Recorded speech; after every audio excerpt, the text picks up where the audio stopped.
ये कहानी एक ऐसे महल की है जो श्रापित है। गांव के पास किनारे पर एक खौफनाक महल बेहद खूबसूरती के साथ खड़ा था, जो कि बेहद ही डरावना था, जिसकी कहानियाँ मशहूर थी। यह महल अब खंडर बन चुका था, लेकिन उसकी भव्यता अब भी दूर दूर तक फैली हुई थी। गांव वाले कहते थे कि महल में भूतों का बसेरा है और वहां जाने वाला कभी लौट कर नहीं आता। कोई नहीं जानता था कि महल के अंदर क्या है, लेकिन वहां से उठती चीखें और रोशनी की किरणें वहां के लोगों को महल के करीब जाने से रोकती थी।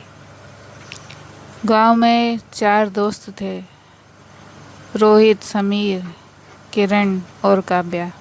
ये कभी शहर में से गांव में आए थे और गांव की रहस्यमयी कहानियों को जानने के लिए बेताब थे। महल की डरावनी कहानियों को सुनकर उनके अंदर उत्सुकता जाग उठी और उन्होंने महल के अंदर जाकर उसकी सच्चाई जानने का फैसला किया।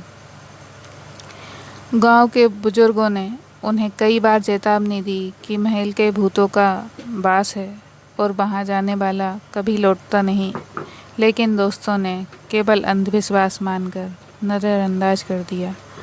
एक अंधेरी रात, जब पूरा गांव गहरी नींद में था, चारों दोस्त महल की ओर निकल पड़े।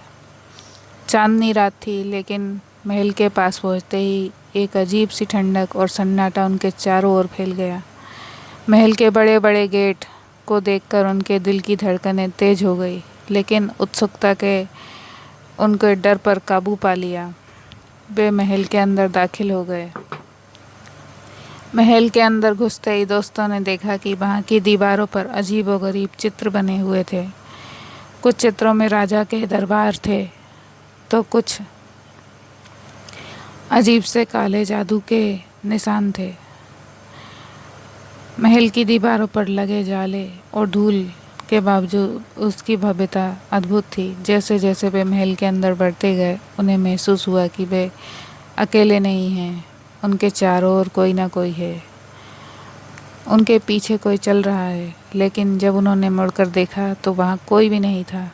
चारों दोस्त एक बड़े से हाल में पहुँचे। हाल के बीचों बीच में एक बड़ा सा झूमर लटक रहा था, जो धीरे धीरे हिल रहा था, मानो किसी ने उसे अभी अभी छुआ हो।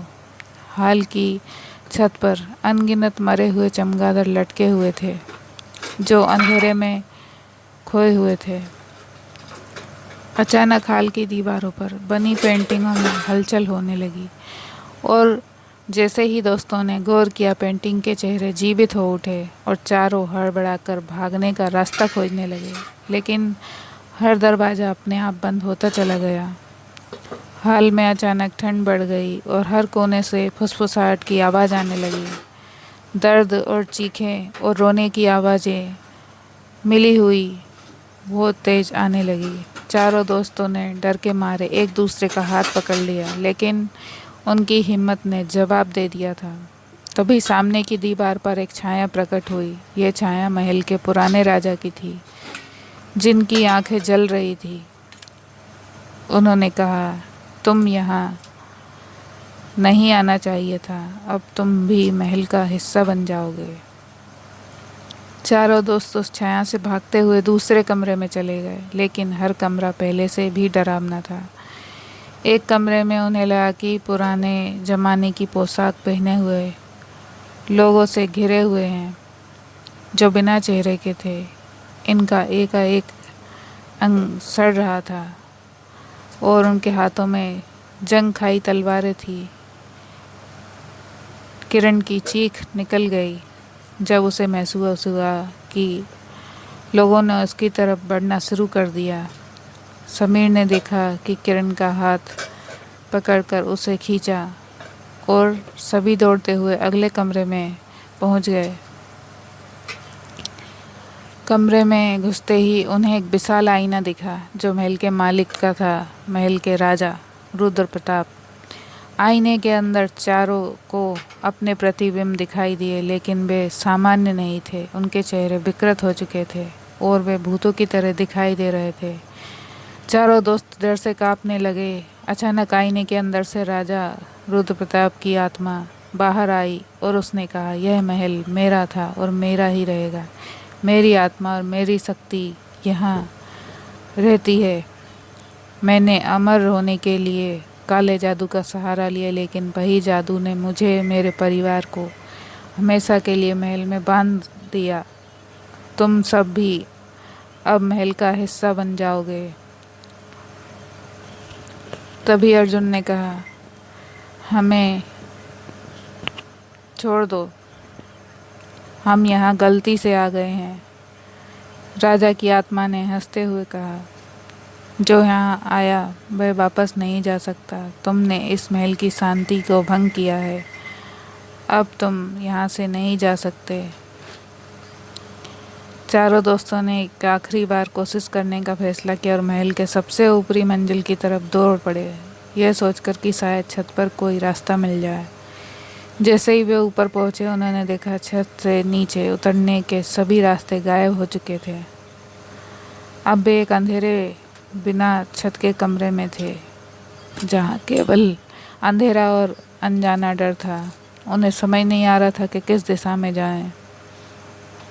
तभी किरण ने रोते हुए कहा, हम फंस चुके हैं, अब यहाँ से कभी नहीं निकल पाएंगे। तभी कमरे की दीवारें धीरे धीरे सिकुड़ने लगीं, मानो महल उन्हें अपने भीतर समा लेना चाहता हो। चारों दोस्तों ने चिल्लाना शुरू कर दिया, लेकिन उनकी आवाज़ें महल के पत्थरों में गूंज कर रह गई।